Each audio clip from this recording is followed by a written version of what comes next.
બુલેટિનની શરૂઆત કરીશું સંદેશ ન્યૂઝની પાસે આવેલા કેટલાક પુરાવાઓની ખબરની સાથે। જી હા, આ પુરાવાઓ છે વડોદરામાં પૂરની સ્થિતિના પુરાવા છે, જે મુજબ રેલવે પ્રોજેક્ટના અધિકારીઓ પૂર માટે જવાબદાર છે।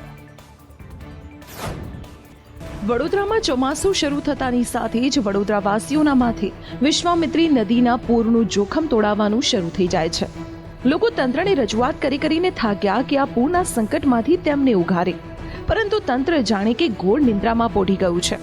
ત્યારે વડોદરામાં પૂરની પરિસ્થિતિ કેમ આવી છે તેનો પુરાવો સંદેશ ન્યૂઝ પાસે છે, જે મુજબ હાઈસ્પીડ રેલવે પ્રોજેક્ટના અધિકારીઓ પૂર માટે જવાબદાર હોવાનું સામે આવ્યું છે, અને સાથે જ નિંદ્રાધીન કોર્પોરેશનના અધિકારીઓ પણ એટલા જ જવાબદાર છે। સામે આવેલા ખુલાસા પ્રમાણે અકોટા પાસેથી રેલવે પ્રોજેક્ટ માટે 30 ફૂટ પહોળો લોખંડની પ્લેટો લગાવી પાકો બંધ બનાવી દેવામાં આવ્યો છે। આ બંધ સામાનને એક તરફથી બીજી તરફ લઈ જવા માટે બનાવાયું છે। ભારે વરસાદની સ્થિતિમાં આ બંધને કારણે વિશ્વામિત્રી નદીનું પાણી વહી શકતું નથી, અને પરિણામે પશ્ચિમ વિસ્તાર સહિત વડોદરા શહેર પૂરના ખપ્પરમાં હોમાય છે। અત્યારે નદીમાં પાણીનો પ્રવાહ વધુ હોવાથી હવે આ બંધ તોડી શકાય તેમ પણ નથી, તો શહેર મેયરે આ મામલે તપાસ કરી ગટ્ટુ કરવાની ખાતરી આપી છે। હવે આગળ વાત કરવી છે વડોદરાના ગ્રામ્ય વિસ્તારની, જ્યાં જળ તાંડવ સર્જાયું છે, જેને લઈને અનેક ગામો સંપર્ક વિહોણા બન્યા છે। વડોદરા શહેર વરસાદી પાણીથી તરબોળ છે, ત્યારે વડોદરાના સાવલી તાલુકાનું પિલોલ ગામ અને આસપાસના અન્ય 5 ગામો સંપર્ક વિહોણા બન્યા છે। વિશ્વામિત્રી નદી અને પ્રતાપ સરોવરમાં પાણી છોડવાના પગલે આ ગામો સંપર્ક વિહોણા થયા છે, જેમાં પિલોલ, મોટાપુરા, કલ્યાણપુરા, નાનાપરા અને દરજીપુરા સહિતના ગામોનો સમાવેશ થાય છે, જે સંપર્ક વિહોણા થયા છે। વિશ્વામિત્રી નદીમાં પાણી છોડાતા જળસ્તર વધતા તમામ ગામોના રસ્તાઓ પર નદીના પાણી ફરી વળ્યા છે, અને જનજીવન પ્રભાવિત થયું છે, અને રસ્તાઓ પર નદીઓ વહેવા લાગી છે, જેને લઈ અને રાહદારીઓ મુશ્કેલીમાં મુકાયા છે। ત્યારે ડભોઈના ડંગીવાડાના મુખ્ય માર્ગો પર ઢાઢર નદીના પાણી ફરી વળ્યા છે। નારણપુરા, વીરપુરા, બંબોજ, મગનપુરા અને પ્રયાગપુરા જવાના માર્ગો ઉપર ઢાઢર નદીના પાણી ફરી વળતા ગામો સંપર્ક વિહોણા બન્યા છે। નદીકાંઠા વિસ્તારના તમામ ગામોને જનજીવન પર સીધી અસર પડી છે। ભારે વરસાદને લઈ દેવ ડેમમાંથી પણ પાણી છોડવામાં આવ્યું છે, જેને લઈ ઢાઢર નદી કાંઠાના તમામ ગામોને હાલ એલર્ટ કરવામાં આવ્યા છે। સુરતમાં વરસાદી આફતની સાથે જ ખાડીપુરની આફત લોકોને હાલાકી વધારી રહી છે। અનેક વિસ્તારો ખાડીપુરમાં ગરકાવ થઈ ગયા છે। મેઘરાજાએ સુરત શહેરની સુરત જ બગાડી નાખી હોય તેવા દ્રશ્યો સામે આવ્યા છે। સુરતમાં આવેલી ખાડીઓ ઓવરફ્લો થવાને કારણે હાલત વધારે ખરાબ થઈ છે। સામે આવેલા દ્રશ્યો જોઈને એવું લાગે છે કે જાણે સુરત આખું પાણીમાં ડૂબી ગયું હોય। સતત 5મા દિવસે ખાડીપુરની સ્થિતિ યથાવત જોવા મળી રહી છે। હવામાન વિભાગે કરેલી આગાહી મુજબ થતા વરસાદને કારણે હવે સુરત શહેરમાં ખાડીપુર જેવી સ્થિતિ ઊભી થઈ ગઈ છે। આકાશી દ્રશ્યોમાં પણ જોઈ શકાય છે કે ખાડીઓ ઓવરફ્લો થતા સોસાયટીઓની અંદર અને વસાહતોમાં પાણી ભરાવા લાગ્યા છે, જેના કારણે લોકોને સ્થળાંતર કરવું પડ્યું છે। વહીવટી તંત્ર દ્વારા રિલીફ કેમ્પ ઊભા કરી દેવામાં આવ્યા છે। મારુતિનગર તેમજ અન્ય લિંબાયત વિસ્તારમાં રિલીફ કેમ્પની અંદર લોકોને સ્થળાંતરિત કરવામાં આવ્યા છે। હજારો કરોડ રૂપિયાનો ધુમાડો કરતી કોર્પોરેશન પાસે મીઠી ખાડીના જળસ્તરમાં વધારો થાય ત્યારે સ્થળાંતર કરવા સિવાય અન્ય કોઈ પણ વિકલ્પ નથી રહેતો। સુરતમાં પૂર્ણા કુંભારિયા ખાતે આવેલ પાદરફળિયું, હળપતિવાસ ખાડી પૂરના પાણીમાં ગરકાવ થઈ ગયા છે। અંદાજે 7 થી 8 ફૂટ ખાડી પૂરના પાણી ભરાતા લોકો ઘરોની અંદર કેદ થઈ ગયા છે। ઉપરવાસમાં ભારે વરસાદને લઈ અને સુરતની કીમ નદીમાં ઘોડાપુરના દ્રશ્યો સર્જાયા છે, જેને લઈને સુરતના ગ્રામ્ય વિસ્તાર પાણી થઈ ગયા છે। ભારે વરસાદ અને ખાડીના પૂરથી સુરત પાણી થયું છે। સુરત નજીક કીમ નદીમાં પૂરની સ્થિતિ સર્જાય છે। માંગરોળ અને ઓલપાડના ગામોમાં પાણી ઘૂસી ગયા છે, તો કુવારદા ગામની અનેક સોસાયટીમાં પાણી ફરી વળ્યા છે। સાઈ રિવર સોસાયટી, નંદની સોસાયટીમાં નદીના પાણીનું સામ્રાજ્ય દેખાયું, તો કીમ નદીના પાણી ફરી વળતા માર્ગો અવરજવર માટે બંધ થઈ ગયા છે। કીમ નદી ડેન્જર લેવલ નજીક સપાટીએ હાલ વહી રહી છે, ત્યારે ઓલપાડ તાલુકાનું કઠોદરા ગામ સંપર્ક વિહોણું બન્યું છે। ગામમાં જવાના બંને માર્ગ પર કીમ નદીના પાણી ફરી વળ્યા છે। કીમ નદીનું ડેન્જર લેવલ 13 મીટર છે, જે હાલ 12.75 મીટર પર નદી વહી રહી છે। ઉપરવાસમાં ભારે વરસાદ અને સુરત ગ્રામ્યમાં ભારે વરસાદને કારણે કીમ નદીમાં ભરપૂર પાણીની આવક નોંધાઈ છે। સુરતના ઉમરાછી ગામે પણ આવી જ સ્થિતિ સર્જાઈ છે. ચો તરફ પાણી જ પાણી દેખાઈ રહ્યું છે. કીમ નદીના પાણી ઉમરાછી ગામમાં પણ ઘૂસી ગયા છે, જેને લઈ ઉમરાછી ગામે 10 ઘરોમાં પાણી ફરી વળ્યા છે અને વડોલી ગામે પણ કીમ નદીના પાણી ભરાયા છે, જ્યારે ઓલપાડ કીમ સ્ટેટ હાઈવે બંધ થઈ ગયો છે. બોરસદમાં વરસાદી પાણીનો નિકાલ ન થતા મંત્રી સામે ગ્રામજનો દ્વારા આક્રોશ ઠાલવવામાં આવ્યો છે. બોરસદમાં ઋષિકેશ પટેલ સમક્ષ રહીશોએ રોષ ઠાલવ્યો. અક્ષરનગરના રહીશોએ મંત્રી સમક્ષ રોષ ઠાલવ્યો હતો. વરસાદ પડ્યા બાદ પણ વરસાદી પાણી ન ઓસરતા અને વરસાદી પાણી ભરાઈ રહેતા અક્ષરનગરના સ્થાનિકો ભારે રોષે ભરાયા હતા. આણંદના બોરસદમાં ભારે વરસાદ બાદ તારાજી સર્જાઈ હતી. ઋષિકેશ પટેલે ટ્રેક્ટર પર બેસીને બોરસદ પૂરગ્રસ્ત વિસ્તારોની મુલાકાત લઈને નિરીક્ષણ કર્યું હતું અને વહીવટીતંત્ર સાથે ઋષિકેશ પટેલે સમીક્ષા બેઠક પણ કરી હતી. खास करके सौराष्ट्र और दक्षिण गुजरात बाढ़ प्रभावित विस्तार हुए हैं. बहुत सारी बारिश एक साथ कम कलाकों में हुई. इसकी वजह से बहुत सारी जगह में, उसमें से एक बोरसद भी है जो मध्य गुजरात में पड़ता है, और मध्य गुजरात में पहली बार ऐसा हुआ है कि एक साथ ये बोरसद में 3 घंटे के अंदर 13 इंच जितना बारिश एक साथ हो गई है. उसकी वजह से जो लो लाइंग एरिया था वहां पर पानी बढ़ गया था. करीबन 200 घर के आसपास जो लो लाइंग एरिया में मकान थे उसमें पानी घुस गया है. ભરૂચને 10 કલાક સુધી ગમરોડ્યા બાદ મેઘરાજાએ આજે વિરામ લીધો છે, પરંતુ હજુ પણ ઘણા વિસ્તારોમાં જળબંબાકારની સ્થિતિ છે. છેલ્લા 4 દિવસ ભરૂચને ગમરોડ્યા બાદ મેઘરાજાએ આજે વિરામ લીધો છે અને આ 4 દિવસના વરસાદ બાદ હવે તારાજીની તસવીરો સામે આવી રહી છે. અનેક એવા વિસ્તારો છે જે હજુ પણ પાણીમાં ગરકાવ છે, તો કેટલાક વિસ્તારોમાંથી પાણી ઉતરતા નુકસાનીના દ્રશ્યો સામે આવી રહ્યા છે. અંકલેશ્વરની વાત કરીએ તો અહીં સતત 10 કલાકના વરસાદ બાદ જળબંબાકારની સ્થિતિ સર્જાઈ હતી. જોકે આજે પાણી ઓસરવાની શરૂઆત થઈ ગઈ છે અને આ સાથે તંત્ર પણ એક્શનમાં આવી ગયું છે. ઠેર ઠેર સાફ સફાઈની કામગીરી હાથ ધરી છે, તો સાથે જ રોગચાળો ન ફેલાય તે માટે ડીડીટી પાવડરનો છંટકાવ પણ કરવામાં આવી રહ્યો છે.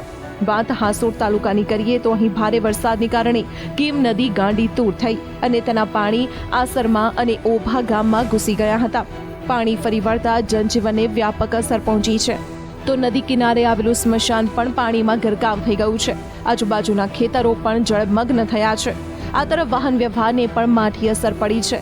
કીમ નદીના પાણી ભરૂચના સુરત તરફના હાઈવે પર ફરી વળતા તંત્ર દ્વારા વાહન ચાલકોને હાઈવે તરફ ન જવા સૂચના આપવામાં આવી છે. હવે વાત પોરબંદરના ઘેડ વિસ્તારની, જે દર વર્ષે વરસાદી આફતનો સામનો કરે છે. સામાન્ય વરસાદમાં પણ અહીં જળબંબાકાર સર્જાઈ જાય છે. ધોધમાર વરસાદને લઈને પોરબંદરના ઘેડ પંથકની હાલત કફોડી બની છે.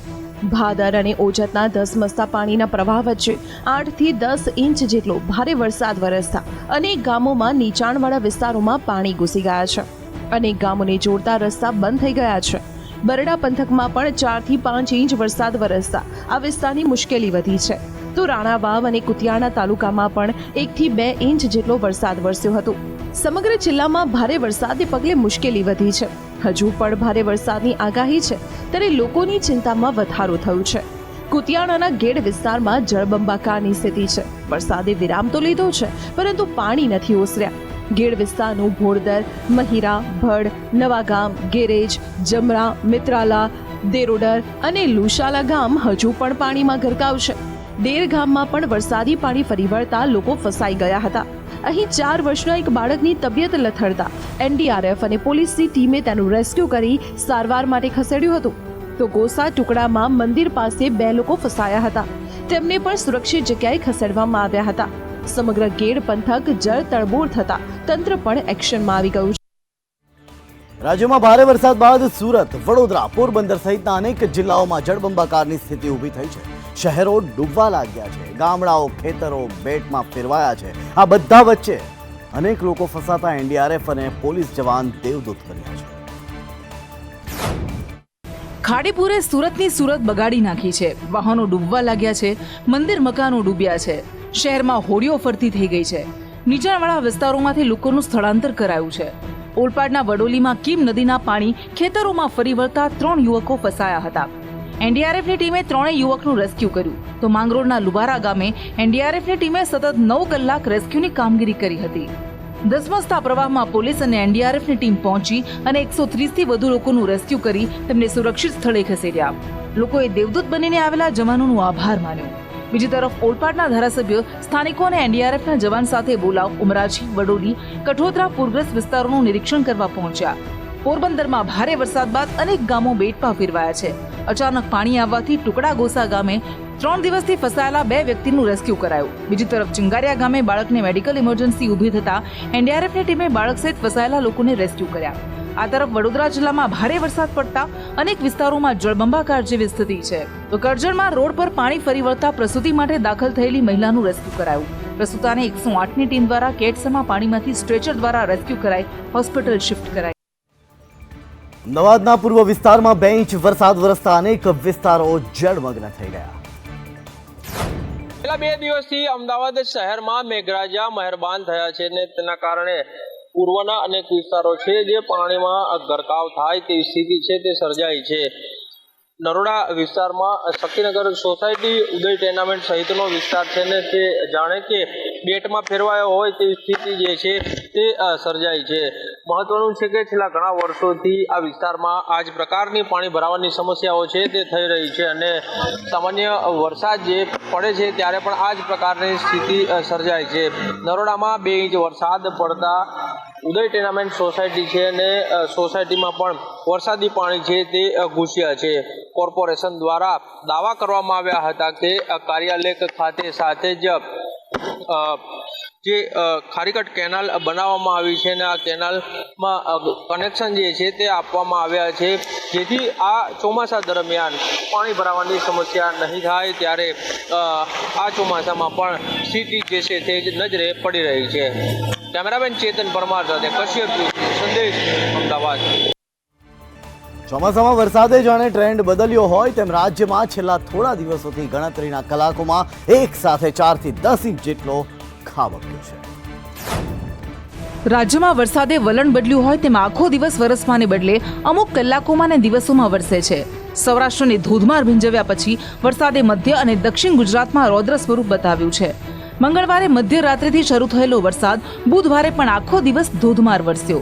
આ વખતે ચોમાસામાં વરસાદે જાણે ટ્રેન્ડ બદલ્યો હોય તેમ છેલ્લા થોડા દિવસોથી ગણતરીના કલાકોમાં એક સાથે 4 થી 10 ઇંચ જેટલો ખાબક્યો છે. બોરસદમાં એક જ દિવસમાં 15 ઇંચથી વધુ વરસાદ વરસતા એનડીઆરએફની ટીમ ઉતારવી પડી હતી. વડોદરામાં ગઈકાલે એક દિવસમાં 13 ઇંચ વરસાદ ખાબકતા શહેર. રાજ્યના અનેક વિસ્તારોમાં મેઘો મુશળધાર છે. ખાસ કરીને સૌરાષ્ટ્રમાં. ત્યારે વરસાદને લઈને રાહત કમિશનર આલોક પાંડે વરસાદને લઈને મહત્વની માહિતી આપી છે. ત્યાં સુધીમાં જે ટોટલ સરેરાશ વરસાદ આખા ગુજરાત રાજ્યમાં છે 53.25% છે અને રાજ્યમાં જે સિઝનનો વરસાદ થયો છે એમાં 31 તાલુકા એવા છે જેમાં 1000થી વધારે મિલીમીટર વરસાદ થઈ હોય અને 500થી વધારે મિલીમીટર વરસાદ થઈ હોય એવા 43 તાલુકાઓ છે. રીજન વાઇઝ અગર અત્યારે વાત કરીએ તો સૌથી વધારે કચ્છ રીજનમાં લગભગ 75% વરસાદ થઈ ગઈ છે. પછી સૌરાષ્ટ્રમાં 73% છે. સાઉથ ગુજરાતમાં પણ ખાસી સારી વરસાદ છે અને 63.07% છે. દ્વારકાની ઓળખ સમાન સિગ્નેચર બ્રિજ એટલે કે સુદર્શન સેતુની ગુણવત્તા પર 6 મહિનામાં જ સવાલ ઉઠવા લાગ્યા છે. યાત્રાધામ બેટ દ્વારકા અને ઓખાનગરીને જોડતો સુદર્શન સેતુ નામનો સિગ્નેચર બ્રિજ ટેકનોલોજી અને વિઝનની વાહવાહી વચ્ચે બન્યો તો ખરો, પરંતુ તેની ક્વોલિટી પર ધ્યાન આપવાનું જાણે કે તંત્ર ભૂલી જ ગયું હોય તેવું લાગી રહ્યું છે. આ બ્રિજના નિર્માણથી પ્રવાસનને કેટલો ફાયદો થશે તેની મોટી મોટી વાતો કરી, પરંતુ બ્રિજના લોકાર્પણના 6 મહિનાની અંદર જ 978 કરોડ રૂપિયા જાણે કે પાણીમાં ધોવાઈ ગયા છે. ચોમાસું શરૂ થતાની સાથે જ અમદાવાદ ફરી એકવાર ખાડાવાદ બનવા લાગ્યું છે. ત્યારે હાઈકોર્ટે મનપાની સામે લાલ આંખ કરી છે. વરસાદ શરૂ થાય તે સાથે જ અમદાવાદ શહેર અને ખાડાઓ જાણે કે એકબીજાના પર્યાય બની જાય છે. અમદાવાદને લોકો ખાડાવાદની ઉપમા આપવા લાગે છે. આ સમસ્યા વર્ષો જૂની છે. તે દર વર્ષની જેમ આ વર્ષે પણ હાઈકોર્ટે ખખડધજ રસ્તાઓ અને રસ્તાઓ પર રખડતા ઢોરની સમસ્યાને લઈ તંત્ર સામે લાલ આંખ કરી છે. હાઈકોર્ટે આજે શહેરમાં ખરાબ રસ્તાઓ, ટ્રાફિકની સમસ્યા અને ઢોરની સમસ્યા મુદ્દે તંત્રને ટકોર કરી. મહારાષ્ટ્રમાં સતત વરસાદ વરસી રહ્યો છે અને મેઘરાજાએ પુણેને ગમરોડી નાખ્યું છે, જેને લઈને પુણે પાણી થઈ ગયું છે. પુણેમાં વહેલી સવારથી વરસાદી માહોલ છે. જ્યારે ભારે માહોલ બનાવ્યા બાદ મેઘરાજા પુણે પર મહેરબાન થયા છે. ત્યારે ભારે વરસાદને લઈ અને પુણેના અનેક વિસ્તારોમાં વરસાદી પાણી ભરાયા છે અને પુણેને જળમગ્ન બનાવ્યું છે. પાણી દુકાનો અને મકાનોમાં ધસતા લોકો હાલ હેરાન પરેશાન થઈ ગયા છે. ભારે વરસાદને કારણે ડેમના જળસ્તરમાં પણ વધારો થયો છે. સિઝનમાં પહેલીવાર ખડકવાસલા ડેમમાંથી પાણી છોડવામાં આવ્યું છે. મુંબઈમાં સતત વરસાદી માહોલ વચ્ચે અનેક વિસ્તારો પાણીમાં ગરકાવ થઈ ગયા છે. ક્યાંક જળભરાવ તો ક્યાંક ટ્રાફિક જામથી મુંબઈ જાણે કે થંભી ગયું છે. દેશમાં અનેક રાજ્યોમાં ભારે વરસાદ વરસી રહ્યો છે, ત્યારે ભારે વરસાદને પગલે મુંબઈ પાણી થઈ ગયું છે. રસ્તાઓ પર વરસાદના પાણી ફરી વળતા વાહન વ્યવહાર ખોરવાઈ ગયો છે. લોકલ ટ્રેન સેવા પર પણ તેની માઠી અસર જોવા મળી રહી છે. મુશળધાર વરસાદને કારણે અંધેરી સબવે પાણીમાં ગરકાવ થયું હતું. દેશમાં ચોમાસું બરાબરનું જામ્યું છે. અનેક રાજ્યોમાં હજુ પણ ભારેથી અતિભારે વરસાદની આગાહી કરવામાં આવી છે. દેશમાં ચોમાસાની ઋતુ બરાબર જામી છે. ગુજરાત જ નહીં, દેશના વિભિન્ન રાજ્યોમાં પણ ભારેથી અતિભારે વરસાદ વરસી રહ્યો છે. રાજધાની દિલ્હીમાં હવામાન વિભાગે આજે વરસાદનું યલો એલર્ટ જાહેર કર્યું છે. દિલ્હી એનસીઆરમાં વહેલી સવારથી જ વરસાદ વરસી રહ્યો છે.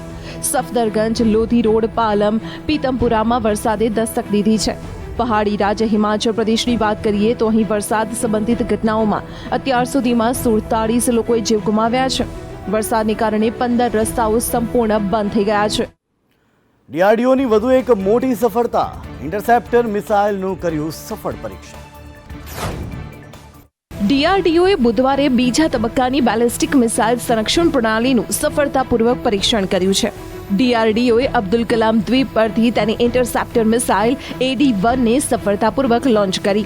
ટેસ્ટના ભાગરૂપે આ પહેલા ચાંદીપુર ટેસ્ટ રેન્જથી પૃથ્વી 2 પરમાણુ બેલિસ્ટિક મિસાઇલ છોડવામાં આવી હતી, જે બંગાળની ખાડીમાં પ્રવેશ કરતા જ ઇન્ટરસેપ્ટર મિસાઇલ AD-1એ તેને ટાર્ગેટ કરી અને તોડી પાડી. આપને જણાવી દઈએ કે AD-1 એક BMD ઇન્ટરસેપ્ટર મિસાઇલ છે, જે ઇઝરાયલ અને હમાસ વચ્ચે 9 મહિના સુધી ચાલેલા યુદ્ધ વચ્ચે નેતન્યાહુ પ્રથમ વખત વિદેશ પ્રવાસ પર અમેરિકા પહોંચ્યા. ત્યારે પીએમ નેતન્યાહુ યુએસ સંસદ પહોંચ્યા ત્યારે તેમને 2 મિનિટ અને 16 સેકન્ડનું સ્ટેન્ડિંગ ઓવેશન આપવામાં આવ્યું હતું. આ દરમિયાન કેટલાક સાંસદોએ હોબાળો પણ કર્યો હતો.